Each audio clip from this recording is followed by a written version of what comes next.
Okay, നമുക്ക് start ചെയ്യാം. കാലുകൾ അടുപ്പിച്ച് വെച്ച് സ്റ്റഡി ആയിട്ട് പ്രണാമാസനത്തിൽ നിൽക്കാം.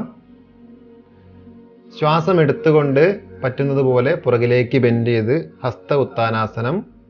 ശ്വാസം വിട്ടുകൊണ്ട് കാൽമുട്ട് മടങ്ങാതെ പാദഹസ്താസനം ചെയ്യാം. ഇതുപോലെ ശ്വാസം എടുത്തുകൊണ്ട് വലതുകാൽ പുറകിലേക്ക് വെച്ച് അശ്വസഞ്ചലനാസനം. തല മുകളിലേക്ക് നോക്കാം. ഇടതുകാലും അതുപോലെ എടുത്തു വെക്കാം. സ്റ്റഡി ആയി നിൽക്കാം. ദണ്ഡാസനം. ശ്വാസം എടുത്തുകൊണ്ട് പുറകിലേക്ക് വരാം.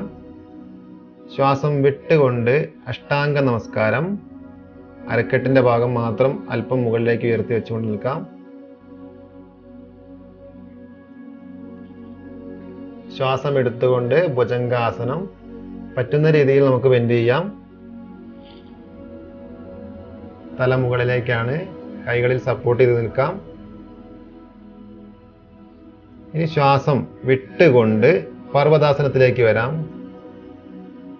ഈ ഒരു പോസ്റ്ററിൽ മുട്ട് മടങ്ങാതെ, കാൽമുട്ടും കൈമുട്ടും മടങ്ങാതെ ഈ ഒരു വി ഷേപ്പിൽ നിൽക്കാം.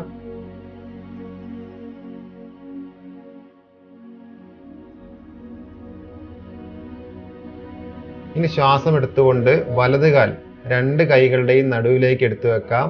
അശ്വസഞ്ചലനാസനം തന്നെയാണ്. രണ്ട് കൈകളുടെയും നടുക്കിലേക്ക് കൊണ്ടുവെക്കാൻ ശ്രദ്ധിക്കുക. തല മുകളിലേക്കാണ്. ആദ്യം ചെയ്ത കാര്യം തന്നെയാണ്. അടുത്ത കാലും എടുത്തു വെക്കാം. ഇപ്പോൾ നമ്മൾ പാദഹസ്താസനത്തിലേക്ക് വന്നു. ഓക്കെ, ഇനി ശ്വാസം എടുത്തുകൊണ്ട് രണ്ട് കൈകളും ഉയർത്തി ഹസ്ത ഉത്താനാസനത്തിലേക്ക് തിരിച്ചു പോകാം. ശ്വാസം വിട്ടുകൊണ്ട് വീണ്ടും നമുക്ക് പ്രണാമാസനത്തിലേക്ക് വരാം.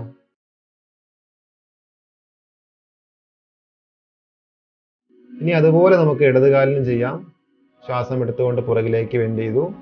ശ്വാസം വിട്ടുകൊണ്ട് പാദഹസ്താസനം ചെയ്തു. ഇനി ഇടതുകാൽ അശ്വസഞ്ചലനാസനം. ഇടതുകാൽ പുറകിലേക്ക് വെച്ചു. ശ്വാസം എടുത്തുകൊണ്ട് വലതുകാലും എടുത്തു വെച്ച് സ്റ്റഡി ആയി നിൽക്കുന്നു ദണ്ഡാസനത്തിൽ. ശ്വാസം എടുത്തുകൊണ്ട് പുറകിലേക്ക് ആഞ്ഞ് മുൻപിലേക്ക് വിട്ടുകൊണ്ട് മുൻപിലേക്ക് വന്ന് അഷ്ടാംഗ നമസ്കാരം. അരക്കെട്ട് മാത്രം ഉയർത്തിയിട്ട് ശ്വാസം എടുത്തുകൊണ്ട് ഭുജംഗാസനം.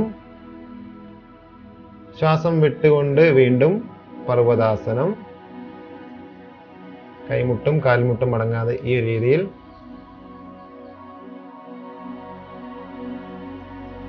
ശ്വാസം എടുത്തുകൊണ്ട് ഇടതുകാൽ രണ്ട് കൈകളുടെയും നടുവിലേക്ക് എടുത്തു വെക്കാം. തല മുകളിലേക്ക്.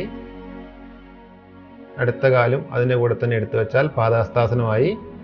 ഇനി ഒരു ശ്വാസം എടുത്തുകൊണ്ട് മുകളിലേക്ക് വന്ന് ഹസ്ത ഉത്താനാസനം.